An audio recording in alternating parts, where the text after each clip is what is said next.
सावधानी से सब लोग श्रवण करो। बहुत प्राचीन कथा है चंद्रहास जी की। महाभारत के युद्ध से पूर्व और युद्ध के बाद पांडवों ने 2 यज्ञ किए। युद्ध से पूर्व किया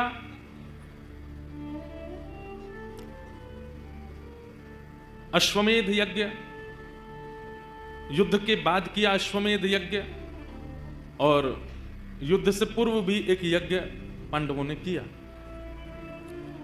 अश्वमेध यज्ञ का एक नियम होता है कि यज्ञ करने के पश्चात जो राजा यज्ञ कर रहा है वो अपने घोड़े छोड़ता है। उन घोड़ों को वो जिस राज्य में घोड़े जाएंगे, अगर वहां के राजा ने उनको बंदी बना लिया तो फिर उस राजा से युद्ध होता है, और अगर उस राजा ने घोड़ों को छोड़ दिया तो वो राजा जिसने घोड़े छोड़े हैं उसके अधीन हो जाता है। तो युधिष्ठिर जी ने घोड़े छोड़े और घोड़े छोड़ करके नियम बना दिया, उस पर लिख दिया ये घोड़े सामान्य नहीं हैं।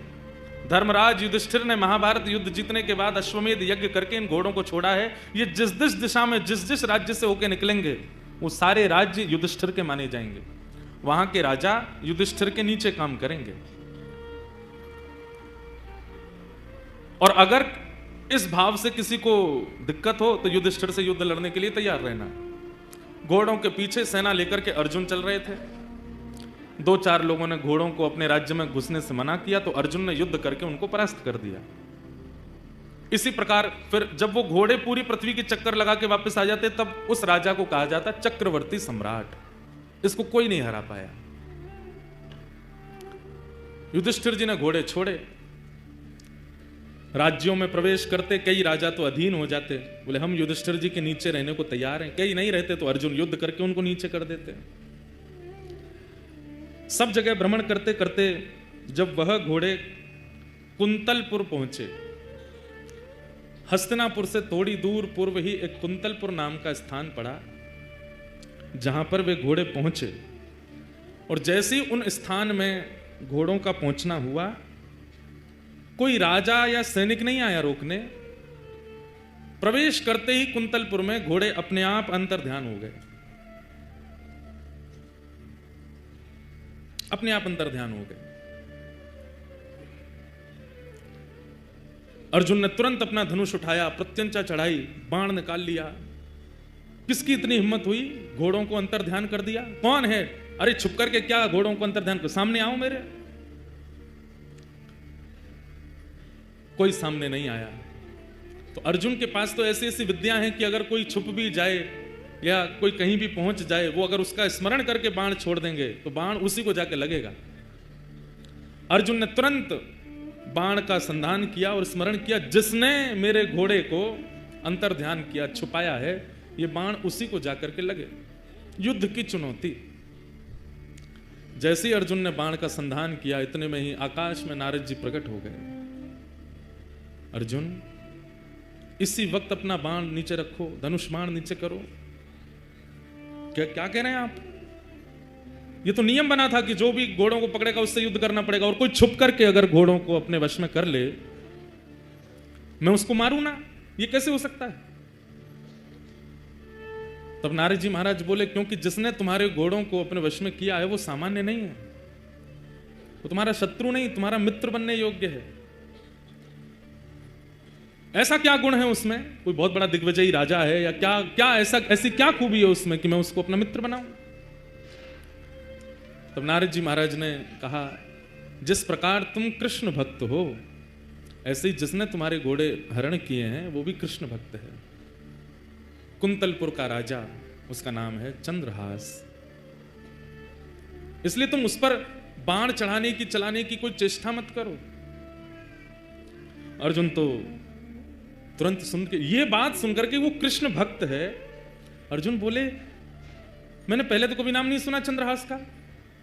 बोले, जरूरी थोड़ी है कि सारे भक्त प्रकट ही होते हैं, कई अप्रकट भक्त होते हैं, और अप्रकट भक्त ठाकुर जी को अति प्रिय होते हैं, जो अपनी भक्ति प्रकट ही नहीं करते, पता ही नहीं चलने देते। बगल वाले को नहीं पता, बगल वाले की बात पत्नी को नहीं पता कि ये भक्त हैं। ऐसे भक्तों के चरित्र भी भक्तमाल जी में है। अंतर्निष्ठ राजा, पत्नी को ही नहीं पता कि पति भक्त है।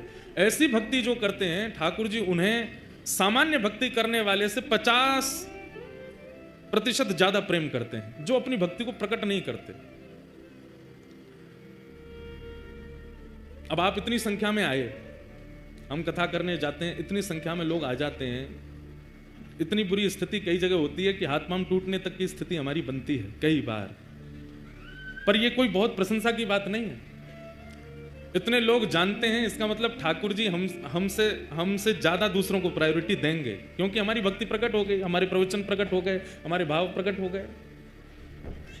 हाँ, हमारी कथा सुनकर के या हमारे जैसे आचार्यों की कथा सुनकर के अगर कोई व्यक्ति अंतर्निष्ठ भक्त बन गया, छुपा हुआ भक्त, तो ठाकुर जी हम पे भी कृपा कर सकते हैं कि तेरे प्रवचन सुन के देख, या के चित्त में अंतर्निष्ठ भक्ति आई है, तो या के संगतों पे भी कृपा होएगी। प्रचार बहुत ज्यादा हो जाता है ना, ठाकुर जी फिर समय लगाते हैं मिलने में, लेकिन अब क्या कर सकते हैं, कलयुग में युवाओं का, आप सब लोगों को कथा सुना करके भी तो कुछ ना कुछ, ठीक है आप पहले मिल ली हो ठाकुर जी से, फिर ठाकुर जी से कहते इनकी कथा सुन के आए, इनको भी बुला लो ऐसा कुछ कर लेना। तो अंतर्निष्ठ भक्त जो होता है वो ठाकुर जी को बहुत प्रिय होता है, जिसकी ज्यादा प्रचार नहीं, जिसको ज्यादा लोग जानते नहीं, ठाकुर जी को बहुत प्रिय। हमारे ब्रज में कई अंतर्निष्ठ महात्मा हैं जिनको कोई नहीं जानता, गिरिराज जी में, वृंदावन में, बरसाने में, नंदगांव में। और अगर कोई लोग आ भी जाते हैं ना, तो वो दूर से ही देख लेते हैं, और जैसे ही देखते हैं कि कोई हमसे मिलने के लिए आ रहा है, इसको किसी ने हमारे बारे में बता दिया, तो वो ऐसी हरकत करने लगते हैं कि आदमी सोचता है कि ये पागल हैं, डर के मारे भाग जाते हैं कि हमारे पास कोई ना आवे, हमसे कोई ना मिले। ऐसे कई भक्त हैं ब्रज में। हमने कईयों के दर्शन किए। एक तो वृंदावन परिक्रमा में जो बहुत पुराने लोग होंगे, वृंदावन परिक्रमा करते रहे होंगे, तो उनको शायद पता होगा, अंग्रेज मंदिर पार करने के बाद जब परिक्रमा आगे बढ़ती है और धानुका आश्रम आदि सब पार करने के बाद एक चौराहा पड़ता है, जहां से हमारे आजकल परम पूजनीय श्री प्रेमानंद जी महाराज निकलते हैं परिक्रमा मार्ग में, जहां से वो आते हैं, उस स्थान पे, उसी जगह पे, उसी चौराहे पे एक बाबा पड़े रहते थे निर्वस्त्र, और वो चलते फिरते परिक्रमा करने वालों को कंकड़ पत्थर मार देते थे। कई लोग नहीं जानते थे तो उनसे लड़ने चले जाते थे, कई लोगों ने उनके साथ में खूब गंदा व्यवहार भी किया, परंतु वो अंतर्निष्ठ महात्मा थे, निर्वस्त्र रहते थे बिल्कुल। दिसंबर जनवरी भयंकर कोहरा में भी निर्वस्त्र पड़े रहते थे, कोई कंबल दे जाए तो पहन लेते थे, कोई रोटी दे जाए तो पा लेते थे। अब वो नहीं है शरीर से, पर वो अंतर्निष्ठ महात्मा थे। ऐसे भक्तों को जो अपनी भक्ति छुपाते हैं, उनको ठाकुर जी बहुत जल्दी प्रेम करते हैं। तो अर्जुन ने जैसे ही सुना कृष्ण भक्त, धनुष बाण तो नीचे रख दिए, युद्ध उद्ध सब भूल गया, नारद जी के चरणों में प्रणाम करते हुए कहा, भगवान ये राजा कैसे हैं मुझे ये नहीं सुनना, ये इनका राज्य कितना बड़ा है मुझे ये भी नहीं सुनना, पर ये चंद्रहास कृष्ण भक्त कैसे हैं मुझे इनका चरित्र सुनाओ। और आपको सुनकर के आश्चर्य होगा, नारद जी महाराज बोले तो फिर अस्त्र शस्त्र दूर रखो, अस्त्र शस्त्र दूर रखे। बोले पूरी सेना को कहो ये भी अस्त्र शस्त्र दूर रखें, सब लोग बिल्कुल श्रोता बन करके बैठो। कहां रणभूमि में रण करने के लिए जा रहे थे, लेकिन जैसे ही कहा कि मुझे चंद्रहास जी का चरित्र सुनाओ, नारद जी ने कहा अस्त्र शस्त्र दूर करो। सब दूर करके जब सब लोग सामने बैठ गए तो नारद जी ने थोड़ी परीक्षा ली। अश्वमेध यज्ञ चल रहा है हस्तिनापुर में, तुमको विलंब नहीं होगा पहुंचने में। अब तुम यहां भक्त चरित्र सुनने के लिए बैठ रहे हो, चंद्रहास जी का चरित्र सुनने के लिए बैठ रहे हो, विलंब हो जाएगा, तुमको अश्व लेकर के वहां पहुंचने हैं, युधिष्ठिर जी का यज्ञ अधूरा रह जाएगा। वर्षों से चल रहा यज्ञ, इतने संत, इतने ऋषि, इतने महात्मा उसमें उपस्थित हो रहे हैं, सब धरा का धरा रह जाएगा, क्योंकि कथा तो एक बार प्रारंभ होगी, कब पूरी हो इसका कोई निधान नहीं है। अर्जुन की ये बात कथा को प्रकट करा देती है। अर्जुन कहते हैं अगर कोई कृष्ण भक्त का चरित्र सुनने में अगर वर्षों भी लगे तो उस पर सैकड़ों अश्वमेध यज्ञ में वारी वारी करूं, पर एक भक्त का चरित्र तो मुझे सुनना है। एक भक्त के चरित्र पर 100 अश्वमेध यज्ञ वारी जावे, पर आप तो भक्त यश सुनाओ। नारद जी महाराज बोले तो ठीक है, मैं अब तुम्हें चंद्रहास का सुंदर प्रसंग सुनाता हूं। जैसे ही नारद जी ने कहा मैं प्रसंग सुनाता हूं, इतने में एक दिव्य तेज प्रकट हुआ, और तभी क्या देखते हैं, आहा, वंशी विभूषित करा नवनीर दाभाग, पीतांबरा दरुण बिंब फलाधरोष्ठान, पूर्णेन्दु सुंदर मुखारविंद नेत्रा, कृष्णा परम किमपि तत्त्वमहम्। एक तेज प्रकट हुआ। अर्जुन बोले ये तेज कैसा? अर्जुन को लगा शायद चंद्रहास जी आ रहे होंगे, पर जैसे ही तेज विश्राम हुआ, मुरली मनोहर श्याम सुंदर प्रकट हो गए और प्रकट होकर के अर्जुन के बगल में आसन लगाया, वहीं बैठ गए। अर्जुन बोले नाथ ये कैसी लीला आपकी? बोले भागवत की कथा सबको सुनने का अधिकार है, भक्त चरित्र का मुख्य श्रोता तो मैं हूं, सबसे पहले मैं आकर के बैठूंगा, व्यास जी का तिलक करूंगा तभी कथा होएगी। भक्त चरित्र तो मैं सुनता हूं, चंद्रहास का चरित्र यहां पर सुनाया जाएगा या किसी भी भक्त का चरित्र सुनाया जाएगा, मेरे बिना नहीं प्रारंभ हो सकता, तो मुझे आना पड़ेगा। आप सब इतनी संख्या में बैठे हैं, आप सबके बीच में मुंह छुपाए चुपचाप ठाकुर जी बैठे हैं, क्यों? एक भक्त चरित्र प्रारंभ हो रहा है। भक्त का चरित्र तो ठाकुर जी सुनते। ठाकुर जी प्रकट हो गए, अर्जुन के बगल में आकर के बैठ गए। अर्जुन के तो भाव ऐसे प्रकट हो रहे हैं, नाथ कितनी कृपा। नारद जी महाराज भावुक हो गए, भगवान आज्ञा हो तो अब मैं चरित्र सुनाना प्रारंभ करूं। ठाकुर जी बोले निश्चित सुनाओ, अब कोई विघ्न नहीं आएगा, कोई रुकावट नहीं आएगी, तुम तो सुंदर अब चरित्र सुनाओ। केरल देश में एक राजा थे, बड़े प्रतापी राजा, और उन प्रतापी राजा के यहां एक पुत्र ने जन्म लिया जिनका नाम उन्होंने रखा चंद्रहास। धीरे धीरे बालक जब 3 वर्ष का हो गया, बहुत सावधानी से सुनिएगा सब लोग, बालक जब 3 वर्ष का हो गया तब केरल देश में एक शत्रु राजा ने चढ़ाई की, और ऐसी चढ़ाई की कि पूरे केरल देश को अपने वश में कर लिया। अनंत संख्या लेकर के सैनिकों की आया, पूरे केरल देश पर आक्रमण कर दिया। उस आक्रमण में राजा मारे गए, सैनिक मारे गए। अब धीरे धीरे स्थिति की सेना ने भीतर देश में प्रवेश करके वहां की औरतों को, बच्चों को भी मारना प्रारंभ किया।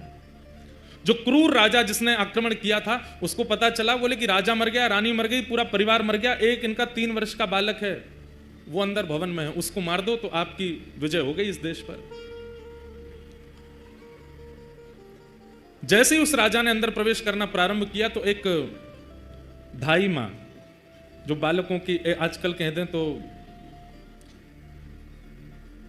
बेबी सिटर करते हैं ना, बच्चों की जो ध्यान रखते हैं, दूध पिलाना, खिलाना, नहलाना, बड़े बड़े घरों में रखते हैं लोग, एक धाई मां, उनकी एक धाई मां चंद्रहास बालक की, उसको जैसे ही पता चला कि कोई आक्रमण में सब मारे गए हैं और अब वो राजा यहीं आ रहा है इस बालक को मारने के लिए, तुरंत बालक को उठा करके उसके जितने राजकीय वस्त्र थे सब उतार दिए, सोने चांदी आदि जो भी उसने पहन रखा था सब उतार करके फेंक दिए। मैले कुचैले वस्त्र जो सामान्य लोगों के होते हैं वो बालक को पहना दिए, तालीत उसके मुख पर पोत दी, अजीब सा उसका रूप कर दिया, केश बिखेर दिए, कड़ूले आदि सब उतार करके फेंक दिए और अपने सौल में लपेट करके बालक को लेकर के जा रही हैं। बालक से कह रही हैं, 3 वर्ष के हैं अभी चंद्रहास, कह रही हैं कोई अगर पूछे कि ये कौन है तो तुम धाई मां मत बोलना, बोलना ही मेरी मां है बेटा, आज से मैं ही तेरी मां हूं।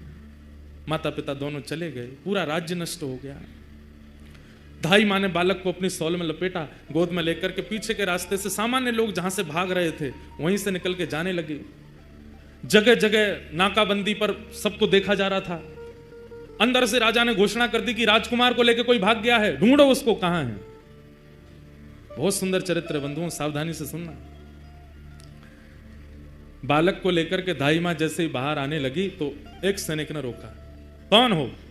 महाराज मैं तो सामान्य स्त्री हूं, मेरा घर जल गया, पति मर गए, जा रही हूं कहीं, भाग जाऊंगी, मुझे भी मार देंगे नहीं तो। कौन है ये बालक, इसका मुख दिखाओ।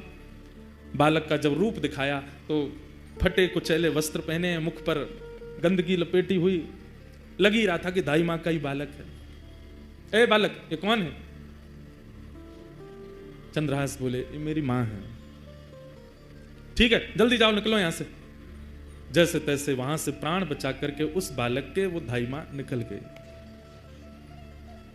बहुत व्याकुल है चित्त से, इतनी दूर जाना है कि कहीं से भी उस राजा को ये राजकुमार मिल ना जाए। तो दक्षिण केरल देश से चलकर के वो मां उत्तर भारत तक चल करके आई बालक को लेके। महीनों लगे, साल लगे, कितना समय लगा पता नहीं। और ग्वालियर के पास में जो कुंतलपुर गांव जिसके बारे में हम लोग सुनेंगे, जहाँ के ये राजा बने कालांतर में, वहाँ पहुँच गए।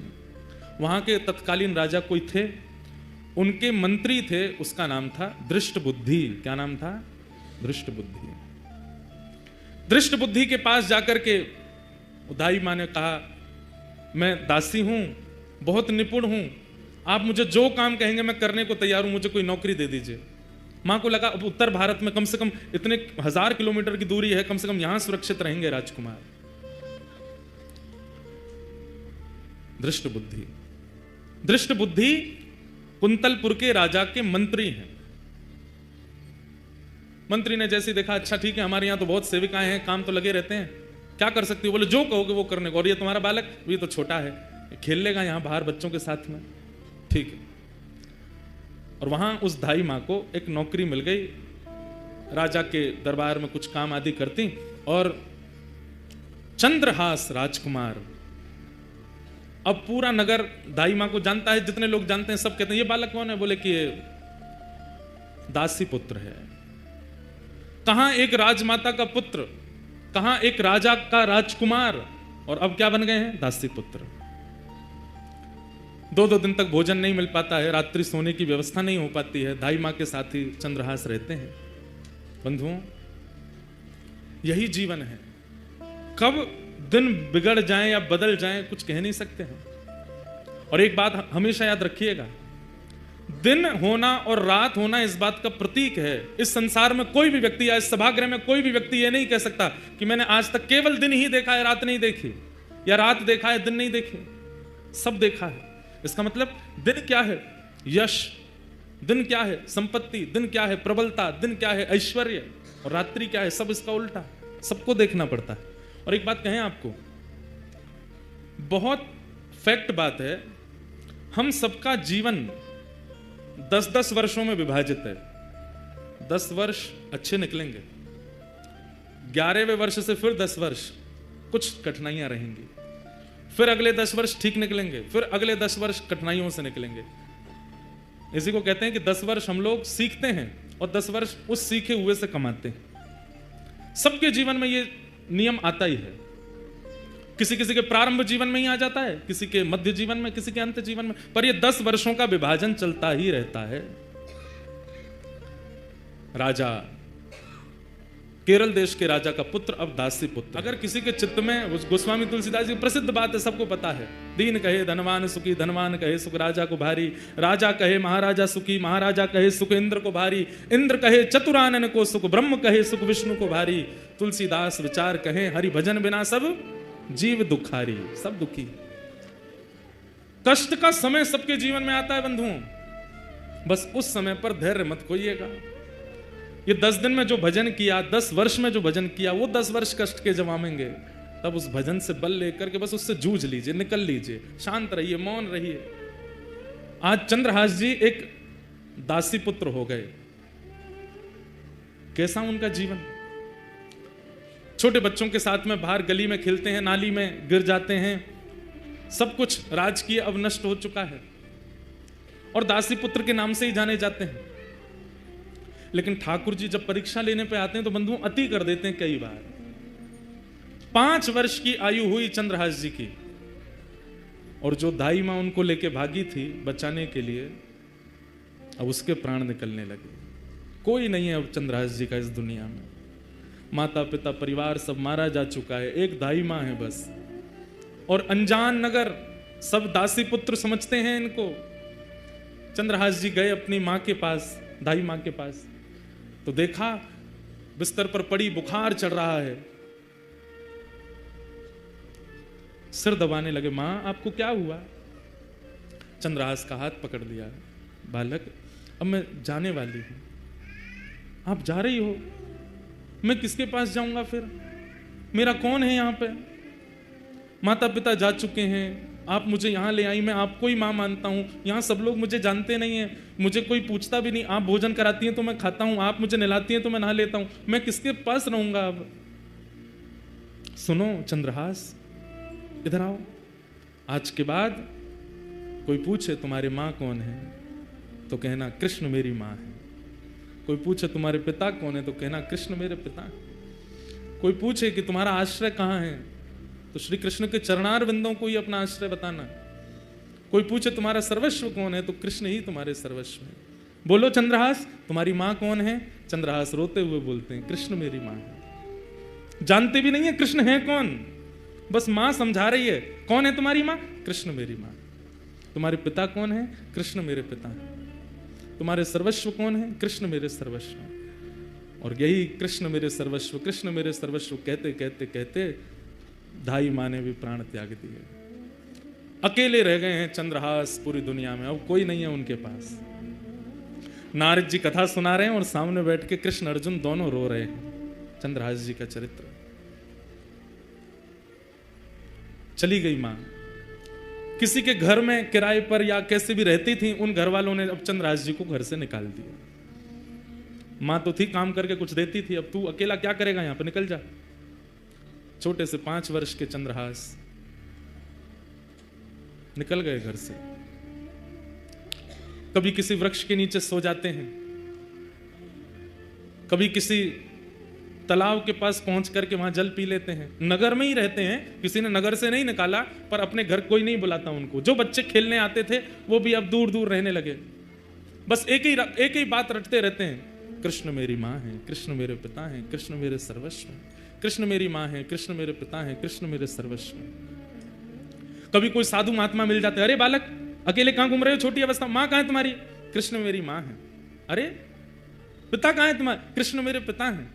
घर कहां है तुम्हारा? ठाकुर जी के, कृष्ण के चरण ही मेरे घर है। संत जन देख करके सुन के बड़े खुश होते, हृदय से लगाते, फल आदि दे देते। तो चंद्रहास जी खूब प्रेम से पाते। 5 दिन हो गए, प्रसाद नहीं मिला, खा लेते। ऐसी स्थिति चंद्रहास जी की रहती है। कुछ गांव के बच्चे उनको मित्र तो मानते थे, पर दूर से ही उनके साथ में देख करके बस दूर ही रहते थे, माता पिता जाने नहीं देते थे। एक दिन चंद्रहास बैठे, कुछ बालक छुप करके आ गए उनके पास। बोले चंद्रहास हमारे साथ कुछ खेलो ना। बोले कौन सा खेल खेलोगे? बोले तुम बताओ, वही खेलेंगे। बोले बाकी खेल तो मुझे नहीं आते, कीर्तन रूपी खेल आता है।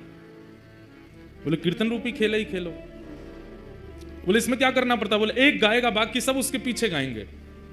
जीतेगा हारेगा कौन? बोले सब जीतेंगे, हारेगा कोई भी नहीं। कीर्तन रूपी खेल में कोई नहीं हारता, सब जीतते हैं। चंद्रहास जी अपने भुजा उठा करके चारों तरफ बालकों को बैठा करके कीर्तन करते हैं। सारे बालक चंद्रहास जी के पीछे पीछे गाते हैं। ऐसा मधुर संकीर्तन हुआ, गांव के लोग देखने लगे, अपने अपने बच्चों को भगा करके ले गए वहां से। मना किया था ना इसके पास मत आना, अभागा है, पता नहीं कहां से आया, इसकी माँ का भी कोई परिचय नहीं, 2-3 वर्ष यहाँ रही, दासी बन करके मर गई वो भी, अब इसके पास कोई नहीं आएगा। दूर रहते थे सब। चंद्रहास जी एक पेड़ के नीचे बैठ करके केवल चिंतन कर रहे हैं, कृष्ण मेरी माँ है, कृष्ण मेरे पिता हैं, कृष्ण मेरे सर्वस्व। कठिन परिस्थिति सबके जीवन में आती है बंधुओं, बस उस परिस्थिति में ठाकुर जी का त्याग मत करो। कौन से भक्त का चरित्र आप सुने हैं जिसके जीवन में कठिन परिस्थिति ना आई हो? श्रीमन चैतन्य महाप्रभु का चरित्र सुन लीजिए, वे तो साक्षात कृष्ण स्वरूप ही हैं। श्री राधा कृष्ण गौर तनु बनकर के ही चैतन्य महाप्रभु बनकर के आए, पर उनके या उनके अनुयायियों के जीवन में भी कष्ट तो था। हमें दिखता था वो कष्ट, उन्हें अनुभव नहीं होता था। यही तो बात समझने की है कि कष्ट इस संसार में है, दुखालयम शाश्वतम, संसार को दुखालय कहा जाता है। यहां दुख शाश्वत रूप से रहता है, उसको कोई नहीं मिटा सकता, पर उसका अनुभव होना बंद हो जाता है भक्त आश्रितों को, भगवत आश्रितों को। उसकी अनुभूति होनी, उससे मिलने वाली पीड़ा होनी बंद हो जाती है। मैं कथा में कहा करता हूं, भक्ति क्या है? एनेस्थीसिया का इंजेक्शन है, सुन्न कर देती है बॉडी को। फिर चाहे जितनी विपत्ति आवे, जितने कष्ट आवे, जितने संकट आवे, आते तो हैं कष्ट, अनुभव नहीं होते, पता नहीं चलते, सबको पार कर लेते हैं। दुखालयम शाश्वतम। मीराबाई के जीवन में भी कितने संकट आए, क्या क्या नहीं किया उनके ससुराल के पक्ष के लोगों ने। सक्कूबाई का जीवन चरित्र देख लीजिए, सूरदास जी का जीवन चरित्र देख लीजिए। सूरदास जी को भविष्य बताने की विद्या थी, नेत्र नहीं थे उनके पास, लेकिन सूरदास जी जन्मांध नहीं है। कुछ पीड़ा हुई थी जिसके कारण उनके नेत्र की ज्योति चली गई, पर उनको एक दिव्य विद्या थी, सामने आकर के जो बैठ जाता था और जो पूछता था सूरदास जी उसको बता देते थे। पिताजी ने कहा, सूरदास इतनी अच्छी विद्या है तुम्हारे पास, तुम इससे धन क्यों नहीं लेते? बोले पिताजी भगवत प्रदत्त विद्या को मैं बेच नहीं सकता, ये मैंने कहीं से सीखी नहीं है, ठाकुर जी की कृपा से मुझे प्राप्त है, मैं इसका विक्रय नहीं करूंगा। तो बोले विक्रय नहीं करेगा, पूरे दिन घर में पड़ा रहता है, यहाँ पे भीड़ लगी रहती है, 1 रुपया तुम लेते नहीं हो, निकल जाओ घर से। निकल गए घर से। फिर भ्रमण करते हुए जब मथुरा पहुंचे तब विश्राम घाट पर महाप्रभु वल्लभाचार्य जी का जब उन्होंने यश सुना, ध्यान से सुनो, भगवत प्रदत्त विद्या सबके जीवन में होती है। ठाकुर जी कोई ना कोई गुण देकर के सबको भेजते हैं, मेरे अंदर भी है, आपके अंदर भी, यहां बैठा कोई व्यक्ति ऐसा नहीं है जिसको भगवत प्रदत्त विद्या ना हो, एक गुण सबको देके भेजते हैं, पर उस गुण का सदुपयोग हम नहीं कर पाते। कई लोगों को पता चल जाता है कि हमारा कंठ बहुत अच्छा है तो वो लोक रंजन में लग जाते हैं, सबको रिझाने में गा करके। कई लोगों को पता चलता है हमारा रूप बहुत सुंदर है तो वो लोगों को लुभाने में लग जाते हैं। कई लोगों की पाक विद्या अच्छी तो वो लोगों को खिलाने में लग जाते हैं। कई लोगों का नृत्य बहुत अच्छा तो वो लोगों को रिझाने में लग जाते हैं।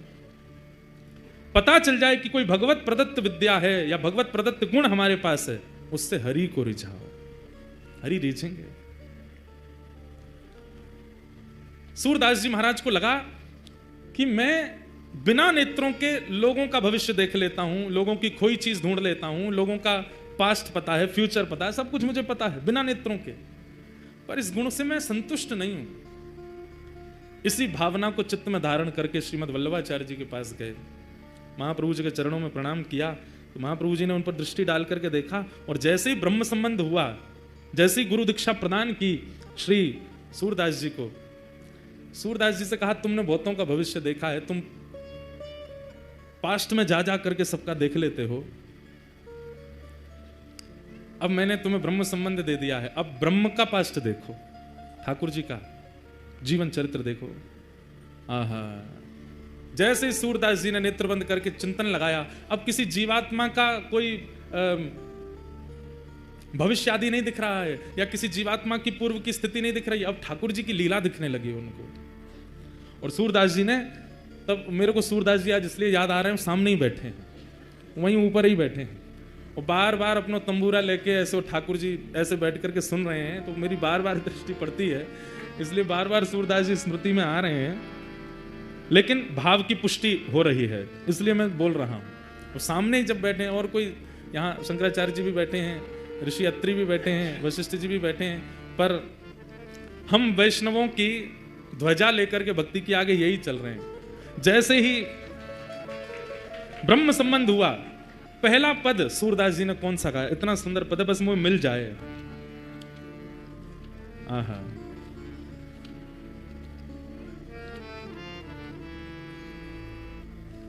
और वो पद ऐसा है कि श्री राधा रानी पहली बार नंद भवन आई हैं और सूरदास जी को दिख रहा है विश्राम घाट पे बैठ करके, और वल्लभाचार्य जी कह रहे हैं कहां दिख रहे है, गाओ। सूरदास जी सबका भविष्य देखने वाले आज पहली बार यमुना जी के तट पर बैठ करके कह रहे हैं, हे गुरुवर, जो दिख रहा है वो गा रहा हूं।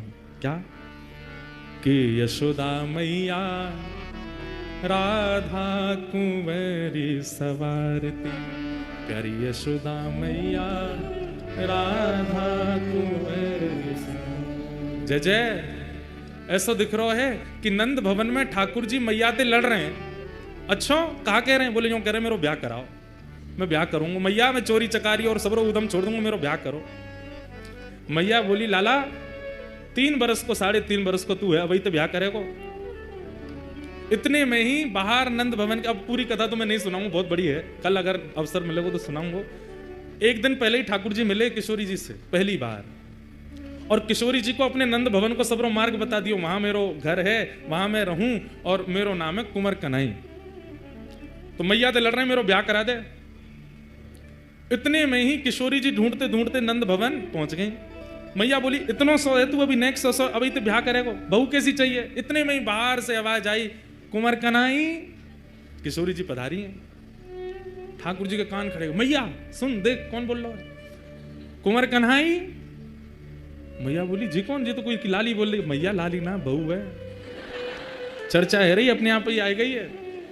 श्रीमद् वल्लभाचार्य जी सन्मुख बैठे हैं और सूरदास जी, एक आचार्य की कृपा हो गई और अपने भगवत प्राप्त गुण से ठाकुर जी की द्वापर की लीला देखने लगे और देख करके गाने लगे, क्या लीला हुई? तो ठाकुर जी दौड़ करके गए, द्वार खोलो।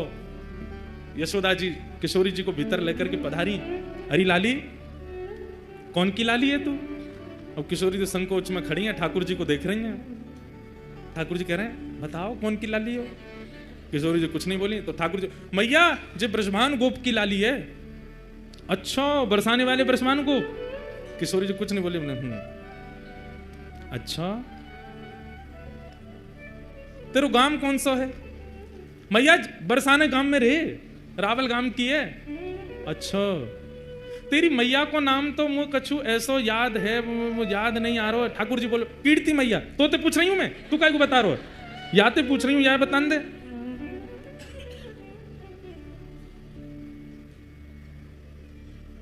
खेलन के मिस कुंवर राधिका, नंद भवन में आई हो। क्रम जो चंद्रदास जी का चल रहा है वो चलेगा, अभी भाव आयो है। सूरदास जी महीते कह रहे हैं सुनाओ। किशोरी जी आ गई हैं, माता जी पूछ रही हैं, पर ठाकुर जी सबरो उत्तर दे रहे हैं। ठाकुर जी को पकड़ के मैया बोली, अरे इतनी देर से तू बोल लो, तू कब मिलो जाते?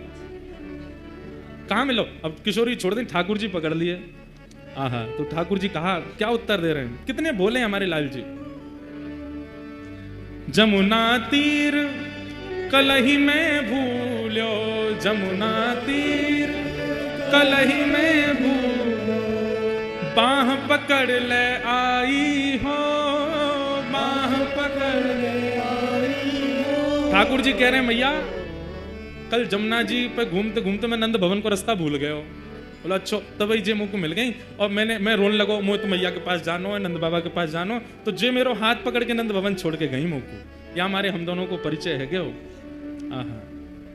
आवत इहां तो ही सकुचत, आवत इहां तो ही मैं दे सो ही बुलाई हो, मैं दे सो ही बुलाई हो। भैया तो ये देख के डर गई है, या हमारे इनके बहाने मैं बोल रहा हूं मैया मैया एक बात कहनी। बोले कहा, कान में ही कहूंगा। मैया ने अपना कान नीचे किया। ठाकुर जी बोले यही तो ब्याह कराए दो मैया, यही तो मेरा ब्याह कराए दो, यही बढ़िया है। तब यशोदा मैया किशोरी जी को अपने गोद में बैठा में अंदर से ठाकुर जी को श्रृंगार लेके आई हैं। जो श्रृंगार ठाकुर जी को धारण कराया जाए वो समस्त श्रृंगार पेटी लेकर के आई हैं। और ठाकुर जी तो कह रही हैं, ए लाला चल काजर लेके आ, माथे चुनरी लेके आ। ठाकुर जी दौड़ दौड़ के नंद भवन से सब सामग्री लेके आ रहे हैं, सब लाके सामने धर दे। मैया या को श्रृंगार कर दे। और यशोदा मैया, जशोदा राधा कुंवर संवारती, बड़े बार सीमत शीश के प्रेम सहित निहारती, मांग पारी बैनीजू सवारती, गूंत सुंदर भांति, गोरे भाल बिंदु वदन मन इंदु प्रात रवि कांति। पूरी ठाकुर जी को जैसे श्रृंगार करें वैसे श्रृंगार कर रही हैं यशोदा मैया। और ठाकुर जी श्रृंगार ढूंढ रहे हैं बढ़िया वारो। मैया जे नग पहना, कितना बढ़िया लगे वो। मैया वार पहना रही हूँ, ठाकुर जी को देखते जा रही हैं। बड़ा अपने श्रृंगार के तो उतार उतार के भगे। अब मैया मैं श्रृंगार करके खुद ना देख पाऊं ना, या देखता रहूंगा, या को कर दे। खूब सुंदर श्रृंगार कर दियो, पाजे पहना दी, मांग में सिंदूर भर दियो, पामन में अलको लगाई दियो, गोद भराई कर दी लाली की। ये दृश्य दिख रहा है किसको? सूरदास जी। सूरदास जी ने जब ये दृश्य दिखा, सूर श्याम राधा तनु चितवत, सूर श्याम राधा तनु चितवत, यशुमति तन मन भाई हो, यशुमति तन मन भाई हो, खेलन के मिस कुंवर राधिका, नंद भवन को आई हो, खेलन के मिस कुंवर राधिका, नंद भवन। ऐसी सुंदर ये लीला दिखने लगी सूरदास जी को। और उसके बाद तो ये कलम कभी रुकी नहीं। ठाकुर जी की मधुर लीलाओं का ऐसा वर्णन फिर सूरदास जी ने किया। केवल किस भाव से? अपने भगवत प्रदत्त गुण को ठाकुर जी के चरणों में प्रदान करने मात्र से। कष्ट तो जीवन में था सूरदास जी के, पर गुरु कृपा से संपूर्ण जीवन आनंदमय हो गया। ठाकुर जी की लीला प्रकट होने लगी। चंद्रहास जी के जीवन में अब कोई नहीं है, सब छोड़ करके चले गए। मां चली गई, पिताजी चले गए, राज्य छूट गया। और अब धाई मां जिसने पाल पोस के बड़ा किया, 5 वर्ष के चंद्रहास जी को, वो भी छोड़ के चली गई। सब दूर रहने लगे। चंद्रहास जी अब अपना मन कैसे लगावे? 5 वर्ष का बालक वृक्ष के नीचे बैठते हैं और वहीं बैठ कर के केवल ठाकुर जी का कीर्तन करते हैं, ठाकुर जी को याद करते हैं। कृष्ण माँ हैं, कृष्ण पिता हैं, कृष्ण ही मेरे सर्वस्व हैं। बैठे थे चंद्रहास जी, ध्यान लगा करके नेत्रों से अश्रुपात हो रहा था। तभी आकाश मार्ग से नारद जी जा रहे थे। बंधुओं, ये बात प्रमाणित है, आचार्य चरण इस बात पर प्रमाण देते हैं। आप लोग नाम जप करते हो, आप लोग नियम से सेवा करते हो, आप लोग अपने गुरु प्रदत्त प्रणाली में रहते हो, इसका परीक्षण कौन करता है? नारद जी करते हैं। नारद जी नित्य प्रत्येक वैष्णव के घर जाते हैं और उसके घर में जाके पूरी व्यवस्था देखते हैं, रसोई कैसी है, सेवा कैसी है, कितना भाव है, कितना कुभाव है, कितने विचार हैं, कितने अविचार है, सबका दर्शन नारद जी करते हैं। और फिर नारद जी मार्क्स देते हैं एवरी डे। अभी तक नहीं मिले ठाकुर जी, आपको मतलब क्या है? नारद जी ने फेल ही कर रखे हैं, हम विचारों में पास नहीं है। नारद जी महाराज आकाश से देखते हुए जा रहे थे। हरिदास वर्य हैं नारद जी, हरिदासों में श्रेष्ठ। नारद जी ने जैसे देखा चंद्रहास बालक को, देव तुल्य हैं, तुरंत नेत्र बंद करते पूरा चंद्रहास जी का चरित्र आ गया उनके चित्त में। अरे इसके तो माता जी मर गई, पिताजी चले गए, राज्य छूट गया, सब कुछ छूट गया, अब धाई माँ भी चली गई, और अब ये बैठ के ठाकुर जी का चिंतन। ठाकुर जी को जानता नहीं है, केवल धाई माँ कह गई कृष्ण ही तुम्हारे पिता माँ है, उनके पास जाओ, उनका चिंतन कर रहा है। नारद जी प्रकट हो गए सामने। चंद्रहास जी को बढ़िया सुगंधी सी आई तो नेत्र खोल करके देखा, आहा सुंदर वीणा हाथ में लिए, देव दत्ताम मिमाम वीणाम स्वरत ब्रह्म विभूषिताम मूर्छयित्वा हरि कथाम गायमानश्चराम्य। नारद जी सामने खड़े हैं। चंद्रहास जी बोले, हे ऋषिवर, मैंने अनेक संत ऋषियों के दर्शन किए, पर आप जैसा तेज और आप जैसी उपस्थिति से जो मेरे चित्त में प्रसन्नता, ऐसा मुझे पहले कभी नहीं हुआ। आप कौन हो? नारद जी बोले, मैं नारद हूं। ये नारद कौन है? चंद्रहास जी को क्या पता, कथा आदि तो कभी सुनी नहीं। नारद जी बड़े प्रसन्न बोले, नारद चंद्रहास, मैं परम भक्त हूं ठाकुर जी का, ठाकुर जी मुझसे बहुत प्रेम करते हैं। कौन ठाकुर जी? बोले श्री कृष्ण। श्री कृष्ण नाम सुनते ही चंद्रहास जी तो व्याकुल हो गए। मेरी माँ कृष्ण, मेरे पिता कृष्ण, मेरे सर्वस्व, और जो धाई माँ बोल के गई वही कृष्ण। बोले हाँ, मैं उनको बहुत प्रिय हूं, उन्होंने मुझे भेजा है तुमसे मिलने के लिए। चंद्रहास जी रोने लगे, मेरे सब छोड़ के मुझे चले गए, धाई माँ बोल के गई कृष्ण ही मेरे सर्वस्व में, वो मुझे कैसे मिलेंगे? कृपा करके मुझे बताओ ना। नारद जी महाराज बोले, मिलेंगे, जल्दी मिलेंगे। उससे पहले तुम्हें अभी बहुत कुछ करना है और तुम्हारे द्वारा बहुत कुछ होना है, ताकि और वैष्णवों को भी प्रेरणा मिले। इसलिए चंद्रहास, सबसे पहले तुम दीक्षा ग्रहण करो, आओ मेरे पास। और श्री चंद्रहास जी को सामने बैठा करके श्री नारद जी महाराज ने दीक्षा प्रदान की। अब यहां प्रश्न उठा, कौन सा संप्रदाय?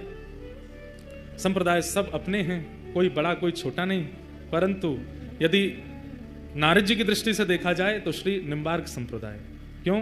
क्योंकि नारद जी की परंपरा निम्बार्क संप्रदाय की है, वहाँ गोपाल मंत्र आदि है।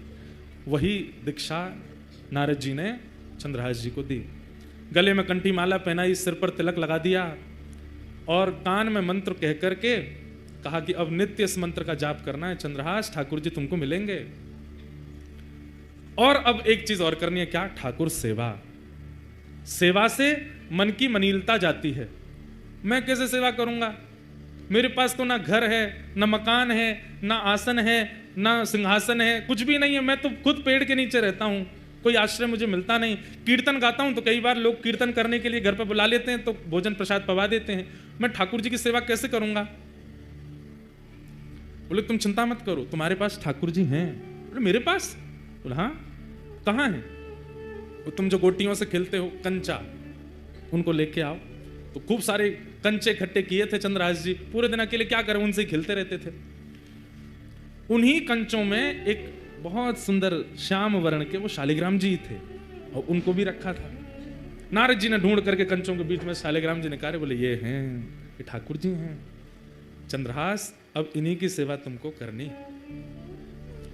ये ठाकुर जी हैं, मैं तो इनसे खेलता था। तो बोले तो क्या हो गया, पता नहीं था ना तुमको? अब हम बता रहे हैं, ये ठाकुर जी हैं, शालिग्राम भगवान है। फिर शालिग्राम भगवान कौन होते हैं, कैसे होते हैं, पूरी कथा सुनाई नारद जी ने चंद्रहास जी को। ये कौन है, कैसे हैं, कहां से आए हैं, कैसे इनका प्रादुर्भाव हुआ। अभी देवोत्थान एकादशी, तुलसी शालिग्राम विवाह, उस दिन शालिग्राम जी का जन्मोत्सव भी है, उसी दिन शालिग्राम जी प्रकट हुए। पूरी कथा सुनाई। बोले गंडकी नाम की परम भक्ता ने भगवान की स्तुति गाई कि मैं यशोदा जी की तरह गोद में खिलाना चाहती हूँ। तो ठाकुर जी ने सतयुग त्रेता द्वापर में तो उनकी गोद में वास्तविक में खेले, पर कलयुग आते ही भगवान ने आज्ञा की कि अब देवी ये कार्य नहीं हो पाएगा। गंडकी रोने लगी तो आपकी वाणी सफल कैसे होगी नाथ?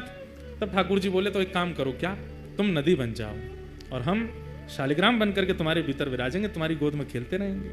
और वही गंडकी नदी बन गई, शालिग्राम जी उसमें विराजते हैं। ये पूरी कथा नारद जी ने चंद्रहास जी को सुनाई। चंद्रहास जी ने शालिग्राम जी की महिमा जान करके बड़े प्रसन्न हो गए और कहा, पर गुरुदेव मैं सेवा करूं कैसे?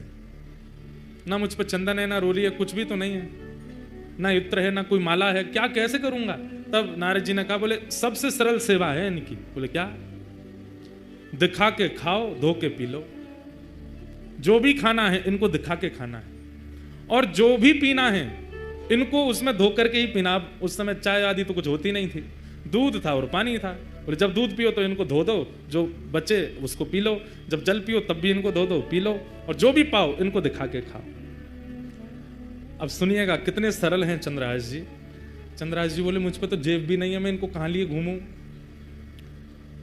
नारद जी बोले अब तुम देख लो, अब हमने तुमको सेवा बता दी है, तुमको जैसे रुचि लगे। तुम्हारे पास जब गोटी बन के खिल सकते हैं तो जैसे तुम रखोगे वैसे रह भी लेंगे। सोई चंद्रहास जी ने शालिग्राम जी मुंह में धर लिए। बोले गुरु जी ये बढ़िया है। बोले क्या? जो भी खाऊंगा इनको दिख करके ही पेट में जाएगा, जो भी पीऊंगा धुल करके ही पेट में जाएगा। आप लोग ऐसा मत करना, कहीं आप ऐसे करो। जैसे ही मुंह में शालिग्राम जी रखे, नारद जी के नेत्र सजल हो गए। वाह भैया शालिग्राम, इस ब्रह्मांड में दो ही हुए जिन्होंने मुंह में शालिग्राम रखे, या तो गोपाल जी या चंद्रहास। या तो गोपाल जी ने मुंह में ठाकुर जी रखे। आज भी कहते हैं कि वो गोपाल शालिग्राम जी विराजमान है ब्रज में। कई लोग बोलते हैं ब्रज में विराजमान, कई बार उन पे दो दतुइयां भी गड़ी हुई हैं, ठाकुर जी काट गए उनको, दो दांत भी बने हुए हैं। नारद जी ने हृदय से लगा लिया, वारे चंद्रहास तेरी भक्ति बहुत सुंदर।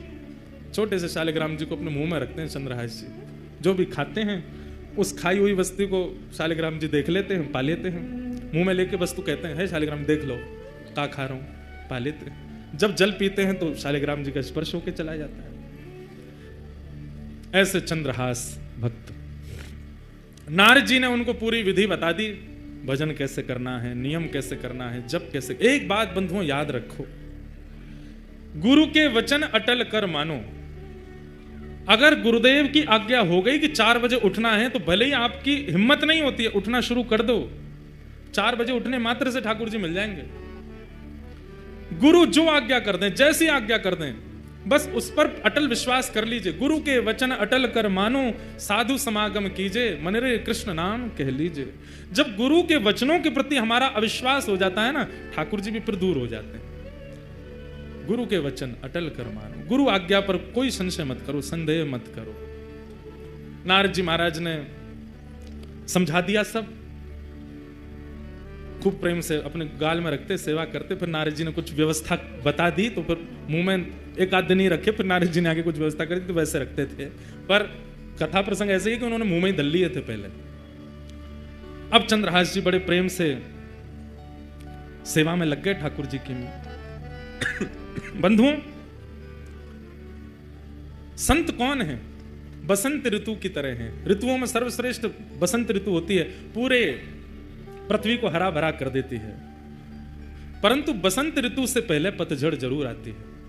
इसका मतलब क्या है? संत जीवन में आपके प्रसन्न अवस्था में आ जाएं, बहुत सब कुछ अनुकूल है, तब संत का आगमन हुआ, तो अभी मत समझना बसंत आई। पर सब हार गए, टूट गए, सब छूट गया, बिल्कुल विचलित स्थिति हो गई जीवन की, उसके बाद अगर संत आए तो समझो अब बसंत आई है, अब हरियाली आवेगी, कृष्ण नाम आवेगा, कृष्ण जीवन में आवेंगे, सब आनंद में हो जाएगा। इनकी कृपा से अब सब मंगल में होगा। चंद्रहास जी के जीवन में बहुत संकट आए, पर नारद जी जब से आए, ठाकुर जी जब से दे गए, तब से चंद्रहास जी बड़े प्रसन्न रहने लगे। अब आगे एक घटना घटती है।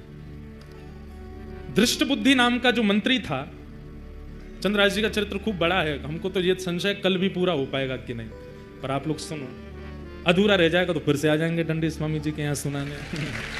पर पहली बार सुना रहे हैं, बिल्कुल नया चरित्र है, इसलिए बहुत ध्यान से सुनो, बहुत अद्भुत है। चंद्रहास जी सेवा करते हैं ठाकुर जी की, और बस प्रार्थना जैसे गोपाल भट्ट जी करते हैं कि हे नाथ, प्रहलाद के लिए खंभ से प्रकट हो गए थे आप, मेरे लिए शालिग्राम जी से प्रकट नहीं हो सकते। जी से निवेदन करते हैं, वंदन करते हैं, प्रार्थना करते हैं। अब तो बच्चे आते हैं उनके पास खेलने के लिए, सब गोटियां रखते हैं, गोटियों का ही सिंहासन है, उसमें शालिग्राम जी विराजमान रहते हैं बीच में। बच्चे कहते हैं हमको और नहीं, यही वाली गोटी चाहिए। कहते हैं गोटी नहीं है, ये तो मेरे प्राण हैं, ये तो मेरे जीवन है, ये तो मेरे सर्वस्व हैं। बच्चे उपहास करते हैं, गांव के लोग उपहास करते हैं, बोले गोटी को भगवान मान करके पूछता है, गोटी को भगवान मान करके घर घर जाते हैं, प्रार्थना करते हैं, मोए रोटी नहीं चाहिए, मैं आपको वापस कर जाऊंगा, मेरे ठाकुर जी विराजमान, उनको भोग लगा दूं। जाते हैं, भोग लेते हैं, अपने ठाकुर जी को अर्पित करते हैं, अर्पित करने के बाद फिर वापस उसी घर में जाते हैं, भोग लग गया ठाकुर जी का, अब आप पालो। तो दया करके घर के लोग कहते हैं नहीं कोई बात नहीं चंद्रहास तुम ही पालो। चंद्रहास जी बड़े सुंदर थे, कई बार गांव के लोग उनके रूप माधुरी को देख करके बोलते थे कितना अभागा है, इसका भाग्य कैसा है कि इसकी माँ इसको लेके आई चल बसी, आज इसका कोई भी नहीं है, पर इसका रूप देखो कितना सुंदर है, इसके रूप माधुरी आदि सब कितनी मनमोहक है। धीरे धीरे चंद्रहास थोड़े बड़े होने लगे, ऐसी स्थिति में ही रहते थे। तो दृष्ट बुद्धि जो मंत्री था उस नगर का, उसकी एक बेटी थी और एक बेटा था। बेटी का नाम था विषया, क्या नाम था? विषया। और बेटे का नाम था माधव। एक बार गालव ऋषि, जिनकी वजह से ग्वालियर नाम पड़ा स्थान का, उन गालव ऋषि का आगमन उस नगर में हुआ, कुंतलपुर में। सब लोग सावधानी से सुनो, इधर देखो। गालव ऋषि का आगमन हुआ तो मंत्री जी ने उनका खूब स्वागत सत्कार आदि किया, और सत्कार करने के बाद कहा भगवान पुत्र की मुझे चिंता नहीं है, पुत्र तो मेरा माधव बन जाएगा कुछ ना कुछ, पर मेरी बेटी बहुत सुंदर है, बहुत गुणवान है, इतने अच्छे अच्छे गुण किसी पुत्री को प्राप्त नहीं होते जैसे मेरी पुत्री में। आप कृपा करके इसकी जन्म कुंडली या इसकी हस्तरेखा देख करके बताओ इसका भविष्य कैसा होगा। और मुझे सबसे बड़ी चिंता तो है, मैं बोल नहीं पा रहा हूं, पर इसका पति कौन होगा, किससे इसका ब्याह होगा। गालव ऋषि बोले लाओ दिखाओ। जैसे ही विषया का हाथ देखा, हाथ देख करके उसकी पूरी कुंडली आदि सब बना करके गालव ऋषि बोले दृष्टबुद्धि, तुम्हारी पुत्री को परम सुंदर पति प्राप्त होगा, बहुत सुंदर। उसको देख करके सब न्योछावर हो जाएंगे, इतना सुंदर स्वरूप उसका होगा, ठाकुर जी जैसा स्वरूप होगा। सुन करके पूरा नगर प्रसन्न हो गया, सब घर के लोग प्रसन्न हो गए, आनंदित हो गए, वाह सुंदर वर मिलेगा। कन्या वर्यते रूपम, शास्त्र आज्ञा करते हैं। वो बात अलग है कि धन के कारण ब्याह करना पड़ता है, संपत्ति के कारण ब्याह करना पड़ता है, परिवार के प्रेशर में ब्याह करना पड़ता है, लेकिन अगर स्त्री से पूछो तो कन्या वर्यते रूपम, उसको रूप ही चाहिए। पतिदेव जो है हमारे सुंदर हो। जो भाई लोग थोड़े सुंदर नहीं है वो उदास नहीं हो जाना, मायूस नहीं होना। रूप की सुंदरता नहीं, हृदय बुद्धि की सुंदरता, वो सुंदर होना चाहिए। वैसे सबको खुद सुंदर ही लगते हैं, सब अपने आप को शीशा में जब देखते हैं तो कैसा भी व्यक्ति क्यों ना हो, वो भी उस समय बड़ी अदब में अपने बाल काटता है, उसको भी लगता है कि मैं सुंदर ही हूँ। तो सबको तो अपने आप का सुंदर ही अनुभव होता है, पर रूप की सुंदरता का क्या करना है। वो रूप रूप नहीं है। जिस रूप से ठाकुर जी की अवलोकन ना होते हो, दृष्टि ना देखती हो, वो कान कान नहीं है जो ठाकुर जी की कथा ना सुनते हो, वो हाथ हाथ नहीं जो सेवा ना करते हो। सबसे बड़ी बात है कि माताओं को सोचना चाहिए पति कैसा हो, भगवत भक्त हो। पतियों को भी ये सोचना चाहिए हमारी होने वाली धर्म पत्नी भक्त हो, और कोई गुण नहीं होगा चलेगा, सबकी कटौती चल जाएगी, पर भक्ति हो। हम सिद्धपीठ जाते हैं तो वो भी सिद्धपीठ जावे, हम सत्संग करते हैं तो वो भी सत्संग करे। ऐसी बुद्धि वाली कन्या भाग्य से मिलती है, ऐसे बुद्धि वाले पति भी भाग्य से मिलते हैं। सौभाग्यशाली हैं जो दोनों दंपति यहां बैठ के कथा सुन रहे हैं, सौभाग्यशाली क्योंकि दोनों कथा में बैठे। तो दृष्ट बुद्धि गालव ऋषि से कह रहे हैं मेरी पुत्री की कुंडली देख के बताओ कैसा वर मिलेगा। तो बोले बहुत सुंदर होगा, रूप बहुत सुंदर होगा उसका। अच्छा, गुण, गुण इतना सरल, इतना सहज, इतना योग्य, इतना विशेष, इतना अद्भुत कि कोई भी उसके पास बैठेगा, उससे वार्ता अगर कर लेगा तो उसमें एक वशीकरण जैसा होगा, उसी का हो जाएगा, उसके भाव में मोहित हो जाएगा, ऐसा पति होगा। कार्य आदि क्या करेगा? बोले कार्य, बोले एक दिन वो बालक कुंतलपुर का राजा बनेगा। ये सुनकर के तो दृष्ट बुद्धि नाचने लगा, वाह वाह वाह, मैं मंत्री हूं, मेरी कन्या राजा को ब्याहेगी। ब्याह के बाद राजा बनेगा, ब्याह से पहले नहीं। बोले कभी बन तो जाएगा ना राजा? बोले हाँ राजा बनेगा, राजा से ही ब्याह होगा। बोले अच्छा, और बताइए, और बताइए। गुण गुण बताते गए। बोले गालव ऋषि बोले सब गुण ही गुण हो ऐसा नहीं होता, कुछ अवगुण भी होते हैं। बोले अवगुण बताओ। बोले अवगुण ये, तुमसे उसका मेल नहीं खाएगा, तुम्हारी बेटी से बढ़िया चलेगी उसकी, पर तुम्हारी और तुम्हारे जमाई की बिल्कुल नहीं बनेगी। ये सुन करके अब वो दृष्ट बुद्धि सोचने लगा, ये कैसे हो सकता है? मैं मंत्री हूं इस राज्य का, यहां का भावी राजा, उससे मेरी नहीं बनेगी। बोले हाँ तुम्हारी नहीं बनेगी, और जब तुम्हारी बेटी का ब्याह होगा तो तुम सबसे बड़ी बीच में रुकावट बनोगे। जब गुणों को सुनता है और अब जब अवगुणों को सुनना है तो मेल ही नहीं हो रहा है। बोले जो गुण आपने बताए उसमें मैं रुकावट कैसे बन सकता हूं? सुंदर है, गुणवान है, वशीकरण उसके अंदर होगा, और आप बोल रहे हैं उसमें भक्ति भी होगी। बोले भक्ति की चरम स्थिति, सामान्य नहीं, चरम भक्त होगा भगवान का। बोले ठीक है भक्ति चरम होगी, लेकिन राजा भी तो बनेगा वो कालांतर में, सब होगा, तो फिर मैं बीच में कैसे आ सकता हूं? बोले ये तो समय बताएगा, तुम बीच में कैसे आओगे, तुम्हारी उससे नहीं बनेगी, और तुम हर प्रयास करोगे उसको रोकने का, अपनी पुत्री का होने से। बेटी तो वहीं बैठी बैठी पिता को देखने लगी, पिताजी आप ऐसा मेरे साथ नहीं करोगे ना? बोले बेटी मैं क्यों करूंगा, अब ये बता रहे हैं वो तो सुनना पड़ेगा। ठीक है, सब बातें बताई। सब बातें बताने के बाद गालिब ऋषि ने प्रसाद आदि पाया। बोले चिंता मत करो, बहुत अच्छा भविष्य होगा तुम्हारी बेटिया का, तुम बिल्कुल निश्चिंत रहना। ठीक है, थोड़ी चिंता में तो आ गया दृष्ट बुद्धि। जैसे गालिब ऋषि जाने लगे तो सब लोग जाते हैं बाहर तक छोड़ने के लिए। उसी समय बाहर नगर के बालक, जिनके परिवार इतने बड़े नहीं है, छोटे छोटे घरों के बालक, वो सब खेल रहे थे चंद्रहास जी के साथ में। गालिब ऋषि जैसे ही बाहर निकले तो उनकी तो दृष्टि ऐसी थी, वो जिसका मुख देख लें उसका भविष्य पता चल जाता था। चंद्रहास जी जैसे ही बाहर आए, बाहर आते ही उनकी दृष्टि ऐसे घुमाई नगर के ऊपर, वहां वो बालक खेल रहे थे, बीच में चंद्रहास जी का तो आकर्षण था ही रूप में। चंद्रहास जी को जैसे देखा, ओहो कुंतलपुर का भविष्य तो मेरे सामने खड़ा है। दृष्ट बुद्धि आया, कौन भविष्य मतलब? हे भगवान आप क्या कह रहे हैं? बोले वो बालक कौन है? वो बालकों के साथ जो खेल रहा है, जिसका स्वरूप बुद्धि इतनी सुंदर नहीं है, इतनी सुंदर है पर वस्त्रादि इतने शोभायमान नहीं, वो कौन है?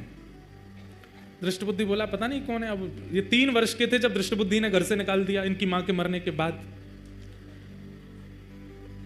बोले महाराज मुझे क्या पता, यहाँ तो बहुत बालक है, होगा किसी का बालक, ऐसे ही डोल रहा है, वैसे तो पता चलता है कोई दासी का आदि का पुत्र होगा। इतने में ही दृष्ट बुद्धि का पुत्र आया माधव। बोले हाँ पिताजी भूल गए, ये कौन है? बोले कौन है? बोले एक दासी नहीं आई थी हमारे यहाँ छोटे बालक को लेकर के, जिसने कहा था जो सेवा करोगे करूंगी, उसने प्राण त्याग दिए थे ये जब छोटा था। हाँ हाँ हाँ हाँ, एक आई थी, केरल देश से आई थी। बोले हाँ, वो जो बालक जिसको छोड़ के वो मरी, वही बालक है। गालव ऋषि बोले ये वो बालक है? बोला हाँ महाराज, वो इसकी माँ हमारे यहाँ दासी थी, उसी का पुत्र, माँ मर गई, अब रहता है इधर उधर ही घूमता रहता है। गालव ऋषि बोले इसको पास बुलाओ। पास बुलाया, सामने आकर के खड़े हो गए चंद्रहास जी, हाथ सिर पर रख दिया। स्पर्श नहीं करते थे गालव ऋषि किसी का, चंद्रहास जी के सिर पर हाथ रखा। बोले ये कुंतलपुर का भावी राजा है, इस नगर का राजा होगा। सुन करके दृष्ट बुद्धि बोला आप क्या बोल रहे हैं? इसकी माँ का पता नहीं, पिता इसके हैं नहीं, परिवार कोई है नहीं, ये राजा कैसे बन सकता है? राजवंश का राजकुमार राजा बनेगा? बोले मैंने जो बोल दिया वो होगा, और सुनो देख लेना प्राण नहीं निकल जाए ये बात सुन के तुम्हारे। बोले क्या? तुम्हारी बेटी का भी इसी से ब्याह होगा, तुम्हारी बेटी विषया का इसी से ब्याह होगा, यही तुम्हारा जमाई बनेगा। सुन करके दृष्ट बुद्धि मूर्छित हो गया। गालव ऋषि की बात धृष्ट बुद्धि के दिमाग में नहीं बैठी। उठ करके खड़ा हो गया धृष्ट बुद्धि और अब स्थिति हो गई, अभी अभी बता के गए हैं कि तुम विपरीत हो जाओगे, तुम सबसे बड़े अनर्थ का कारण बनोगे, तुम हर प्रकार से रोक टोक करोगे, आदि आदि सब बता के गए हैं। और ये भी बता के कि यही तुम्हारे जमाई है आने वाले। अब उठ करके खड़ा हुआ, जैसे ही देखा चंद्रहास को, फटे से कपड़े पहन रखे थे, धूल मिट्टी लगी पड़ी है, सोने का ठिकाना नहीं, बाल कब से धोए नहीं, जटा बन गए हैं। और अपनी पुत्री को देखे विषया को, ये नहीं हो सकता, असंभव है, ये मैं होने नहीं दूंगा। भीतर चलो, बच्चों को भीतर ले गए, किवाड़ बंद कर दी, गालव ऋषि अपना कहका करके सब चले गए वहां से। अंदर आते ही विपरीत प्रवचन करने लगा। बोले ऋषि जनों की कोई बुद्धि तो होती नहीं है, सठिया गए हैं, ऐसे कुछ भी बोलते हैं और ऐसा कोई भाव नहीं है। और बेटिया तू चिंता मत करना, एक श्रेष्ठ राजकुल का बालक आएगा, उससे तेरा ब्याह करूंगा मैं। विषया बोली पिताजी, महाराज जी बोल के गए थे कि आप होने नहीं दोगे ब्याह, आप वही कर रहे हो। अरे उससे ब्याह कराऊंगा मैं तेरा, देखिए उसके वस्त्र देखिए, उसके कुल का कोई पता नहीं, आदि आदि सब बोलने लगे। बोले संतों की बात ज्यादा नहीं सुनते, और ये सब आपने ही सिखाया था पिताजी, घर में ऋषि आए तो उनके चरण धोना, उनको प्रणाम करना, माला पहनाना, सब करना। आज से सब बंद, कोई संत नहीं आएंगे, कोई ऋषि नहीं आएंगे, किसी की बात माननी नहीं, किसी को हाथ नहीं दिखाना, किसी को कुंडली नहीं दिखानी, और इसका तो मैं देखता हूं क्या करना है। और उसी समय से दृष्ट बुद्धि लग गए किसके पीछे? चंद्रहास जी के पीछे। एक प्रकार से चंद्रहास जी की जो कथा है वह भक्त चरित्र भी है और एक विशुद्ध प्रेम कथा भी है। अद्भुत कथा है, नारद जी सुना रहे हैं, अर्जुन और ठाकुर जी बैठ करके श्रवण कर रहे हैं। बंधुओं, जो अपनों पुरुषार्थ माने, जो अपनों सूरदास जी महाराज आज खूब मुंह पे कृपा कर रहे हैं। सूरदास जी ही कह रहे हैं,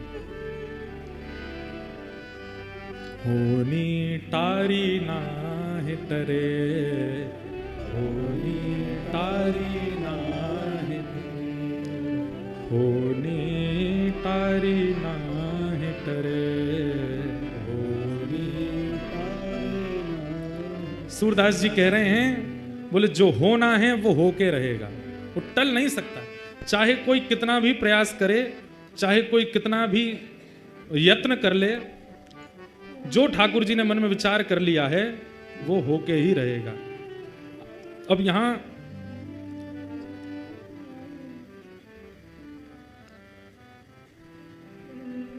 हम पद ढूंढ रहे हैं, बहुत सुंदर पद है।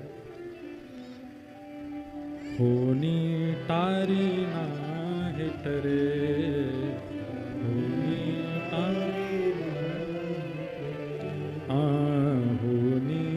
टारी नाहि टरे, होनी जो अपनों पुरुषार्थ माने, जो अपनों पुरुषार्थ माने, जो अपनों पुरुषार्थ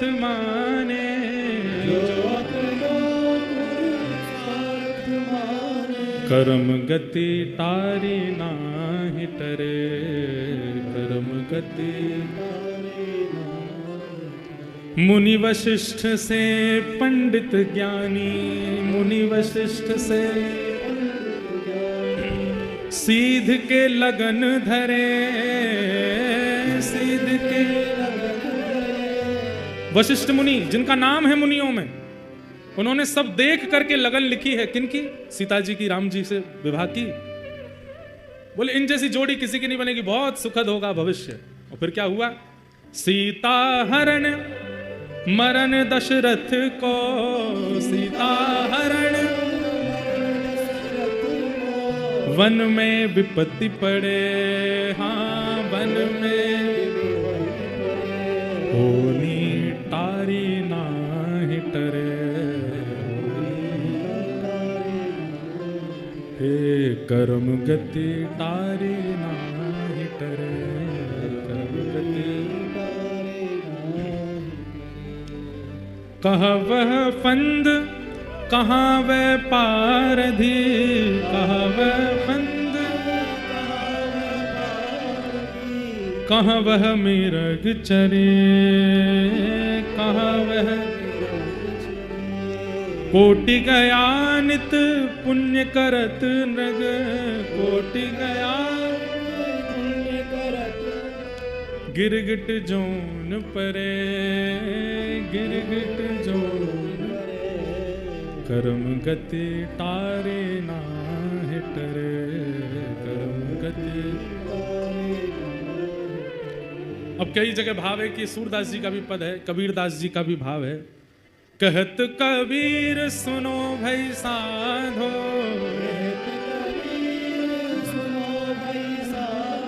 कहत कबीर सुनो भई साधो, क्या होनी हो के रहे, होनी हो के रहे, कर्म गति तारे ना टरे। जो होना है वो होके रहेगा, चाहे कितने भी प्रयास कोई कर ले। गालव ऋषि कह गए इसी से ब्याह होगा, और अब दृष्ट बुद्धि लग गए हैं, अब इसका मैं क्या करूं जिससे ये मेरी पुत्री से दूर हो जाए, इस नगर से दूर हो जाए, और किसी भी प्रकार केन केन प्रकारेण इनका विवाह ना हो। पर विषया तो दौड़ करके गई ऊपर और खिड़की से देखने लगी चंद्रहास जी को। उसको तो रूप पसंद आ गया, उसको तो व्यवहार स्वभाव प्रिय लग गया। अब तो वो घूम घूम करके बस यही देखती है, कभी कहीं जावे भी तो उस नगर से ले चलो जहां चंद्रहास बैठे हैं, जहां चंद्रहास विराजमान। भक्ति बंधुओं केवल भगवत प्राप्ति कराती है, परंतु आपके जीवन का श्रेष्ठ निर्माण भी भक्ति करती है। कितना सहा है। अब आप सोचिए, अगर कोई डायरेक्टर सोचे स्क्रिप्ट राइटिंग ऐसी किसी ने की नहीं लिखी होगी जैसी चंद्रहास जी की लिखी है। जीवन देखो कैसा है उनका। अब आगे उनका विषया से ब्याह होगा और वे कुंतलपुर के राजा बनेंगे, और कितने विक्षेप और कितने बीच में षड्यंत्र रचाए जाएंगे उनको मारने के, पर हर स्थिति में ठाकुर जी उनकी रक्षा करेंगे और फिर अंत में उनको भगवत दर्शन होगा। कैसे भगवान उनको प्राप्त होंगे, ये सब लीला कथा कल के सत्र में हम लोग सुनेंगे। आज चंद्रहास जी का पावन चरित्र यहीं तक हम लोग श्रवण कर रहे हैं।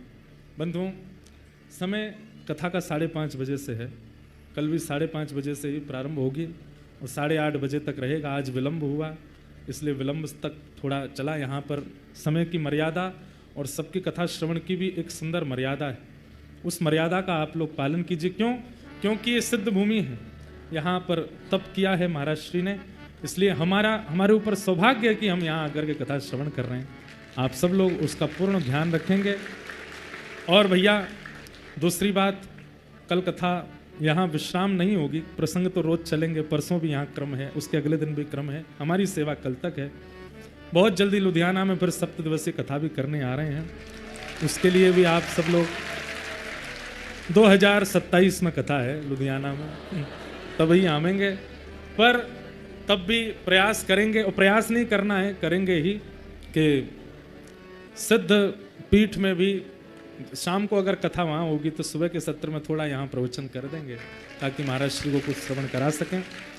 मधुर कथा यहाँ पर चल रही है, आप सब लोग बड़े प्रेम और भाव से आ रहे हैं। आप सबको बहुत बहुत प्रणाम। सबको जय श्री कृष्ण, जय सिया राम, जय श्रीमन नारायण, जय जय श्री राधे।